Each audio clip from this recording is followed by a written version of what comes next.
Why is prayer so significant in Islam? An intriguing question, isn't it? Prayer or salah is one of the 5 pillars of Islam, and it is a vital aspect of a Muslim's daily life.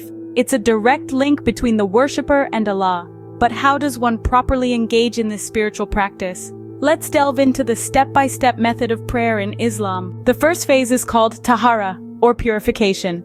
This is a prerequisite before any prayer. It involves a series of washing rituals, starting with the hands, then the mouth and nose, the face, the arms up to the elbow, the head, and finally, the feet. Following tahara, the next step is niyyah, or intention. This is simply the act of intending in one's heart to perform the prayer. It's a silent affirmation that one is about to pray, and for whom the prayer is intended. Next comes the takbir, or the act of raising both hands to the ears while saying Allahu Akbar, which means Allah is the greatest. This signifies the start of the prayer.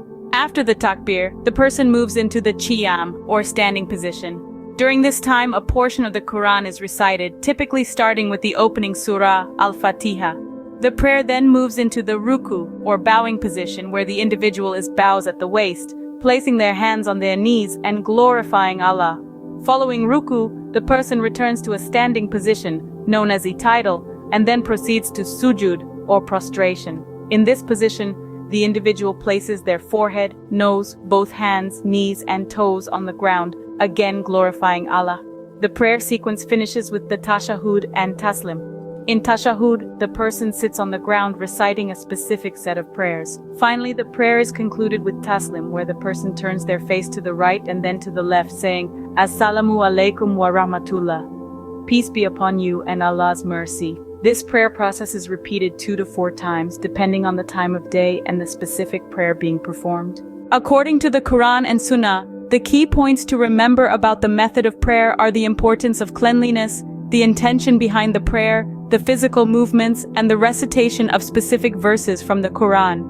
Prayer is not just a set of motions or recitations, it's a spiritual journey, a conversation with Allah. It's about surrendering oneself, seeking guidance, asking for forgiveness, and expressing gratitude. It's a moment of reflection and connection. Remember, the essence of prayer in Islam goes beyond the physical act. It's about the state of the heart, the purity of intention, and the sincerity in seeking a connection with Allah. It's about maintaining a spiritual discipline and seeking inner peace through this sacred practice. In the end, it's a beautiful blend of physical, mental, and spiritual elements that makes prayer in Islam a truly unique and profound experience. So the next time you observe or participate in a prayer, take a moment to appreciate the depth and significance of this timeless ritual.